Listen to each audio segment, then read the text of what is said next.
इस दशहरा के अवसर पे क्या आपकी कोई मनोकामना है जिसे आप पूरा करना चाहते हैं?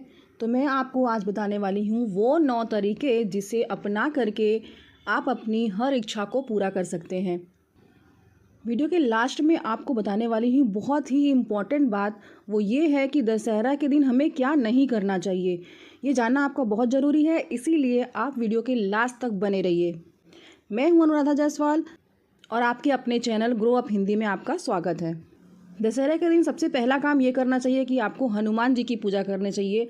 आप जानते हैं कि भगवान राम ने रावण का वध किया था, इसी कारण से दशहरा मनाया जाता है। लेकिन आप ये भी जानते हैं कि राम के सबसे बड़े भक्त का नाम था हनुमान। तो इस दिन यदि आप राम जी के साथ साथ हनुमान जी की पूजा करते हैं, हनुमान चालीसा पढ़ते हैं, हनुमान जी की आरती करते हैं, अर्चना करते हैं, आराधना करते हैं, तो इससे आपके जीवन में सुख, शांति, समृद्धि सब कुछ आएगा। अब मैं आपको बताऊंगी कि समी के पेड़ की पूजा क्यों करनी चाहिए। तो ज्योतिष शास्त्र के अनुसार भगवान शिव, गणेश जी और शनि देव को प्रसन्न करने के लिए समी के पेड़ की पूजा की जाती है। ऐसा माना जाता है कि समी के पेड़ में भगवान शिव का वास होता है, इसलिए भगवान शिव को प्रसन्न करने के लिए समी के पेड़ की पूजा भी की जाती है।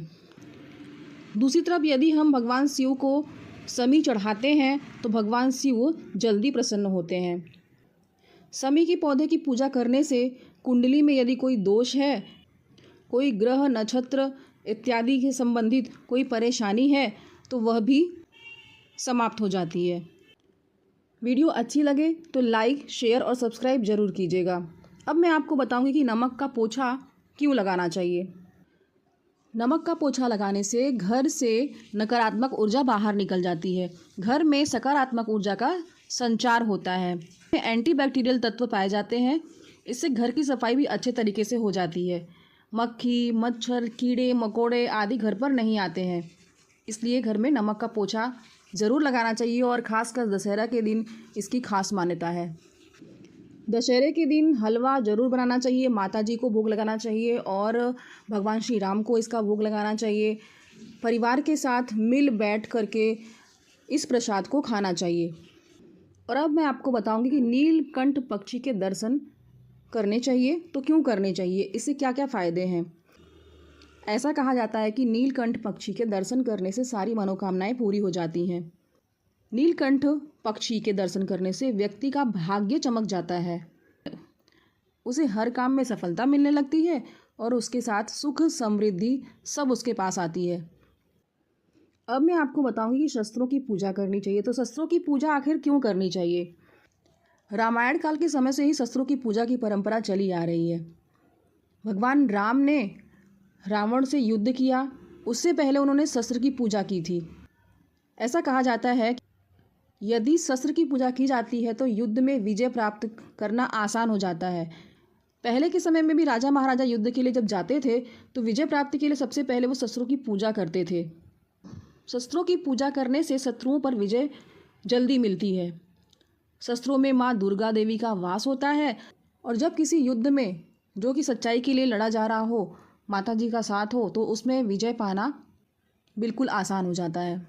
भगवान राम की पूजा करनी चाहिए। तो भगवान राम में कोई एक गुण नहीं थे, वो गुणों के भंडार थे।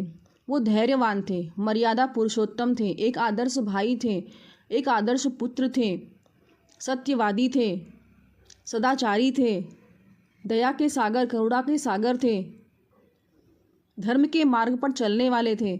उनमें इतने गुण हैं तो भला वो पूजनीय क्यों ना हो।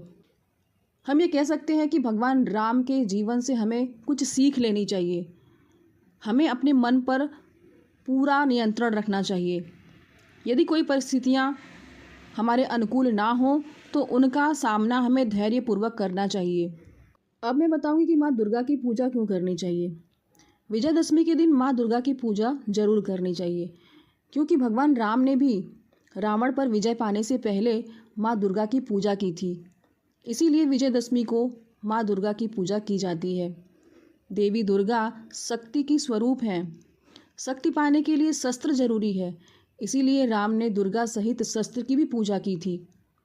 दशहरे के दिन अस्त्र और शस्त्र की पूजा करना चाहिए। कहा जाता है कि इस दिन अस्त्रों और शस्त्रों की पूजा करने से शत्रुओं पर विजय पाना आसान हो जाता है। दशहरा के दिन विवाह नहीं करना चाहिए।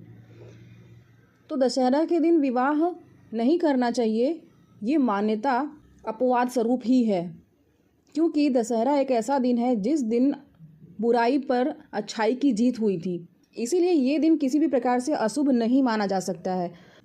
और अगर दिन अशुभ नहीं है, शुभ है, तो सारे शुभ कार्य इस दिन किए जा सकते हैं। कहने का तात्पर्य ये है कि दशहरा के दिन भी विवाह जैसे शुभ कार्य किए जा सकते हैं।